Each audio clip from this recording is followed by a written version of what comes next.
Imaginez une créatrice de contenu pour adultes qui transforme de simples défis osés en une success story phénoménale. C'est exactement ce qu'a accompli Little Angel 84. Partie de rien ou presque pendant le confinement de 2020, elle est parvenue en quelques années à devenir l'une des stars françaises du contenu adulte en ligne avec des dizaines de milliers d'abonnés payants accroché à ses publications. Little Angel s'est même hissé numéro 1 sur la plateforme Mime en un temps record, surpassant la popularité de nombreuses célébrités plus établies. Ses fans la suivent autant pour ses vidéos très crues que pour sa personnalité attachante et ses idées toujours plus folles. Dans cette nouvelle série de vidéos, on analyse en détail comment certaines créatrices et agences ont bâti de véritables empires grâce à OnlyFans ou X. Ici on parle pas de paillettes, on parle de cash, de stratégie et de systèmes qui rapportent gros, mais surtout de choses qu'on applique nous-mêmes. Bienvenue dans l'analyse des plus grosses machines à fric de notre milieu. C'est parti.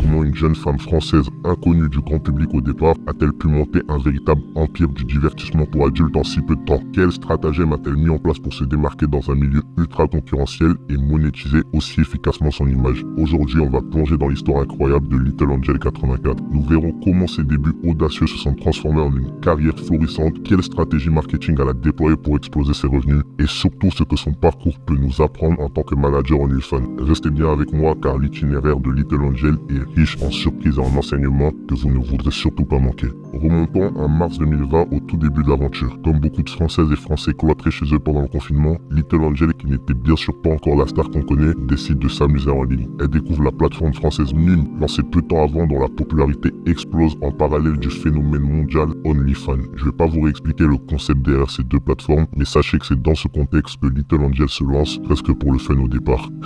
La suite va être incroyable. Déjà, première chose, elle va être directement très à l'aise. Dès ses premières vidéos, elle adopte un ton et un style bien à elle. Chaque vidéo va commencer par son « Hello la team », une accroche devenue sa marque de fabrique. Ce salut convivial instaure une complicité immédiate avec son audience et donne directement le ton. Ici, on est entre nous dans sa team. Ça peut avoir l'air d'un petit détail, mais c'est très important et on va parler ici de branding. Très vite, elle comprend donc qu'elle doit se démarquer des autres créatrices et apporter quelque chose d'unique. Little Angel va alors lancer ce qu'on pourra appeler des pranks X, c'est-à-dire des caméras cachées version X ou des défis sexuels filmés dans des conditions réelles avec de parfaits inconnus. Je suis sûr que vous en avez déjà vu d'ailleurs. On va pas se le cacher. J'ai même vu des articles où on l'appelait la Rémi Gaillard du cul. Pour ceux qui ont la ref, je vais pas développer à ce niveau-là non plus. Le ton est donné directement. Elle ne recule devant rien pour surprendre et séduire son public. Dès ses débuts sur Mime, la jeune femme adopte une approche très scénarisée de la pornographie amateur. Passionnée par le X depuis longtemps d'après ses propres dires, elle veut proposer son propre style de contenu. Des plans dynamiques, réalistes, pas de surjeu. Autrement dit, des scènes crues mais authentiques où elle reste elle-même. Plutôt que de jouer un rôle distant, Little Angel s'est créé un personnage qui est en fait une extension d'elle-même avec ses propres fantasmes et son audace. Cette capacité à incarner pleinement son alter ego face caméra l'aide à repousser ses limites personnelles. D'autant qu'en privé, elle ne vient apparemment pas d'un milieu très enclin à accepter ce genre d'activité, on va dire. On va pas se le cacher, c'est le cas de la plupart d'entre nous. En se glissant dans la peau de Little Angel, elle a trouvé la force de briser ses barrières et d'oser tout ce qu'elle n'aurait jamais imaginé faire dans sa vie de tous les jours. Et c'est là qu'il y a un phénomène clé très important dans le branding et dans le chatting pour tous ceux qui, comme nous, manageons des modèles. Le fait qu'elle soit capable de s'humaniser, de ne pas jouer une caricature mais une version assumée d'elle-même rend son personnage beaucoup plus accessible émotionnellement. Et ça, c'est fondamental. Plus une personne est humanisée, plus les gens peuvent s'y projeter, s'y attacher, se sentir connectés. Les abonnés ne consomment pas juste du contenu, ils s'attachent à une personne, à son histoire et même parfois à sa fragilité. En tant que manager, comprendre cette mécanique est crucial. Une modèle trop distante, trop lisse, trop intouchable, ça bloque l'identification. Mais une modèle qu'on sent réelle, imparfaite, sincère dans son rôle, ça crée un véritable lien émotionnel. Et ce lien, c'est souvent lui qui fait passer les fans de simples spectateurs à clients fidèles puis à clients réguliers. D'ailleurs, petite parenthèse, mais on peut en parler, j'ai un exemple qui date d'hier, un élève du programme qui me racontait comment un des clients de la modèle qu'il manage a lâché 1400 $ et veut même quitter sa femme pour elle. Donc c'est pour vous dire, je vais pas trop développer sur ça, il nous arrive des folies tous les jours et je vous jure qu'on en a des vertes et des pas mûres à raconter. Mais enfin, pour en revenir à notre ami Little Angel, ses premières vidéos marquent tout de suite les esprits. Elle s'amuse à chauffer des inconnus à hasard lors de mises en scène osées. Par exemple, elle va aborder un homme dans un lieu public et avec son consentement bien sûr, attention il faut le rappeler, elle va transformer une situation banale en une scène très haute qui finit en acte complet. Ce concept de réalité porn séduit énormément car il apporte le frisson de l'imprévu et du vrai. Les spectateurs ont l'impression d'assister à un fantasme réalisé sur le vif qui aurait aussi pu leur arriver à eux. Bien sûr, tout cela est préparé et encadré par Little Angel, mais l'effet recherché est celui d'une spontanéité totale, un peu comme si ça pouvait arriver à n'importe qui. Cette approche amatrice extrême est sa signature et ça lui permet de sortir du lot des créatrices de contenu les plus classiques. Le succès ne tarde pas. En l'espace de quelques mois seulement, elle fédère une communauté grandissante sur ligne. Le bouche à oreille numérique fonctionne à plein régime. On commence à parler de cette fille qui relève des défis sexuels improbables avec un sourire angélique. Elle devient rapidement l'actrice X la plus tendance de la plateforme. Pour une créatrice partie de zéro en 2020 pendant le confinement, c'est tout simplement énorme. Preuve de son ascension fulgurante, ses vidéos atteignent également un large public sur Pornhub où elle diffuse actuellement des extraits gratuits. Sa chaîne Pornhub affiche plus de 111 millions de vues cumulées. Autant de personnes exposées à son univers et potentiellement redirigées ensuite vers son contenu payant, donc vers son OnlyFans. Little Angel a très tôt compris l'intérêt de proposer un échantillon gratuit pour attirer du monde vers son offre premium et ainsi se placer dans le haut du panier des créatrices de contenu pour adultes en France. Au vu de ce départ canon, on pourrait penser que Little Angel allait se reposer sur ses lauriers. Loin de là, elle a au contraire redoublé de créativité pour faire évoluer son contenu et entretenir le buzz. Consciente que sur le long terme, il faut savoir innover pour garder ses fans engagés. Elle va en gros répertorier ses vidéos comme une sorte de série. En gros, pour t'expliquer ça rapidement, elle va répertorier ses vidéos par saison, exactement comme une émission avec des thèmes qui se renouvellent. Chaque saison va apporter son lot de nouveaux défis et de concepts inédits et à chaque fois elle va faire des choses encore plus folles. Et ça, honnêtement, c'est du jamais vu. D'ailleurs, c'est pas une pub, mais je vous conseille d'aller y faire un tour et de checker un petit peu. Je pense que vous allez mieux capter de quoi je parle. La saison la plus marquante de son parcours jusqu'ici est sans doute la 5e, lancée en octobre 2021 et intitulée, attention, préparez-vous bien, le Tour de France du cul. Le concept, embarquer dans un camping-car et traverser la France pour tourner des scènes X dans chaque région. Littéralement, elle va partir en road trip du sexe. L'idée est aussi saugrenue qu'ambitieuse et elle va clairement faire parler d'elle. Et pour ajouter une dimension participative avec son public, elle va organiser des chasses au trésor dans chaque ville qu'elle visite.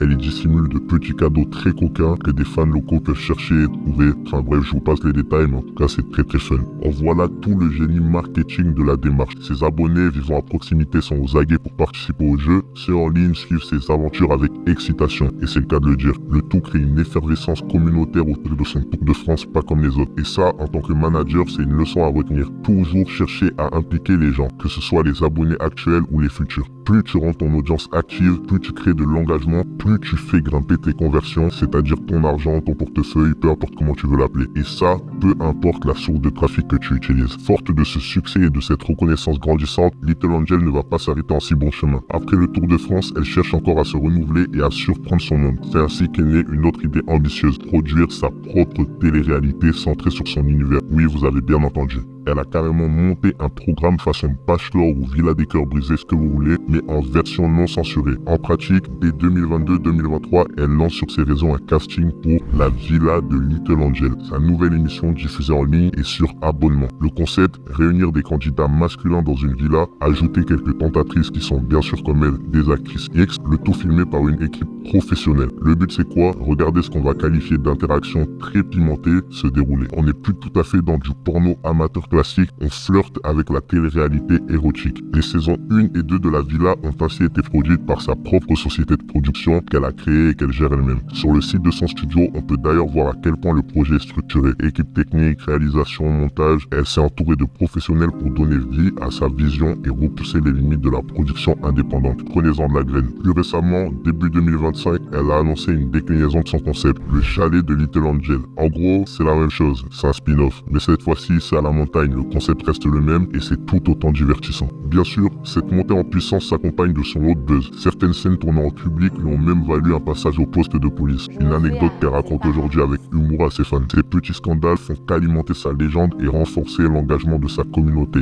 Bon, là t'as compris qu'on n'est pas juste face à une meuf qui fait des vidéos X pour rigoler. Little Angel, c'est une machine bien huilée, une entrepreneuse qui a su créer un vrai empire autour de sa personnalité. Donc maintenant, ce qu'on va faire, c'est qu'on va prendre un moment pour récapituler toutes les stratégies marketing qu'elle a utilisées pour que tu comprennes exactement ce qui fait la différence entre une créatrice lambda et une créatrice qui imprime du cash à chaque publication, ou une agence bien sûr dans notre cas. Et surtout, à chaque point, je vais te montrer ce que toi, en tant que manager OnlyFans, tu peux tirer de son exemple pour faire scaler tes propres modèles. C'est parti.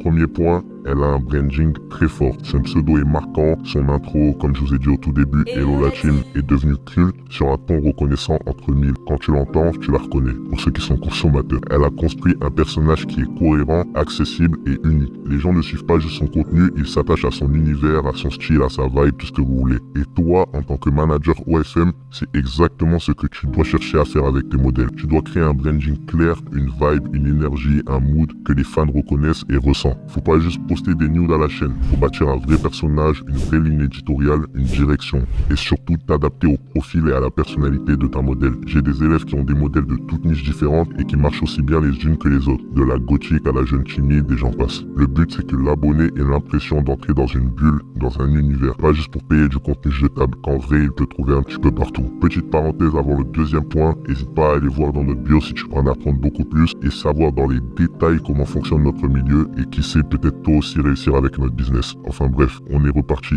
Deuxième point, elle maîtrise le teasing et la construction de communautés. Elle utilise Twitter, Instagram, TikTok pour teaser, créer du lien, raconter son quotidien. Elle balance juste ce qu'il faut pour que tu restes accroché, curieux, même frustré pour certains. Et surtout, elle fait en sorte que sa communauté se sente spéciale. Elle les appelle la team, elle leur parle comme à des potes, elle les implique en gros. En OFM, c'est un levier puissant que trop peu de gens utilisent à fond. Créer un lien, parler aux fans comme si tu les connaissais, donne des surnoms à la communauté, montre-leur la vie quotidienne de ta modèle. Un fan engagé, c'est un fan qui reste abonné et surtout c'est un fan qui achète, qui paye, qui va te rapporter de l'argent. Donc c'est très important. Le simple fait de les faire sentir qu'ils font partie de sa vie augmente drastiquement la rétention et la conversion au niveau du chatting. On passe au troisième point. Elle a utilisé du contenu gratuit pour attirer du payant. En gros, elle a mis des extraits gratuits sur Pornhub, Twitter, un petit peu partout. Résultat, des millions de vues gratuites. Et derrière, beaucoup de ces petits curieux deviennent au final des abonnés payants. C'est du marketing d'appel ultra efficace. Tu montres un petit bout, tu donnes envie et tu rediriges vers la version complète payante. C'est un peu le lapin et la carotte. Et là, t'as une vraie leçon pour l'OFM. Peu importe ta source de trafic, Reddit, TikTok, Twitter, Instagram, tout ce que tu veux, pense toujours en mode appât. Faut donner un petit échantillon, mais pas tout. Laisse une frustration chez le fan. Et surtout, faut vraiment faire très attention à ne pas non plus en montrer trop. Ton contenu gratuit doit donner envie d'aller payer pour voir la suite. Et surtout, pense à optimiser la redirection. Chaque extrait doit renvoyer vers ton lien. Petit détail, fais bien attention que ton lien soit toujours actif parce que j'ai déjà eu des élèves qui ont loupé énormément d'abonnés comme ça et qui se sont assis sur énormément d'argent, tout simplement parce que leur lien n'était pas disponible pendant, je sais pas moi, une semaine, 2 semaines, enfin bref. Donc fais bien attention à ça. Un lien bien redirigé, ça va te permettre de construire un tunnel de conversion solide. Quatrième et dernier point, elle optimise sa monétisation au maximum. On parle d'abonnements mensuels, de vidéos à la demande, de demandes personnalisées, de chips, de live, de tout ce que tu veux. Et vu sa fanbase, ça représente potentiellement des centaines de milliers d'euros par mois. Elle vend pas juste du contenu, elle vend une expérience complète. Toi qui es sûrement un manager, ça doit maintenant être très clair. Il faut surtout pas te contenter des abonnements. Ça doit représenter seulement une toute petite partie de ton chiffre d'affaires. C'est le début, tu vois ce que je veux dire, c'est pas la fin. Tu dois structurer ton offre autour des PPV, donc pay-per-view, ça va être les médias que tu vas envoyer en privé, des bundles, donc des packs de vidéos et de photos, des vidéos personnalisées. C'est avec tout ça que tu vas pouvoir construire ton chiffre d'affaires. Et surtout, tu dois former tes chatteurs à très bien vendre. Parce que si t'as pas une structure de vente solide derrière, tu laisses de l'argent sur la table et on est d'accord, personne n'aime ça. Tout ce que tu viens d'entendre là, tout ce dont on vient de parler, c'est pas juste une anecdote sur une meuf qui a percé, c'est une masterclass de marketing dans le monde du X. Et si tu veux devenir un bon manager OFM ou un tueur dans ce game, c'est exactement ce genre de stratégie que tu dois apprendre à repérer, à comprendre et surtout à répliquer. T'as pas besoin de copier Little Angel, mais t'as besoin de comprendre pourquoi elle a réussi et comment tu peux utiliser ces mêmes leviers avec tes propres modèles, tes propres projets pour faire des résultats concrets.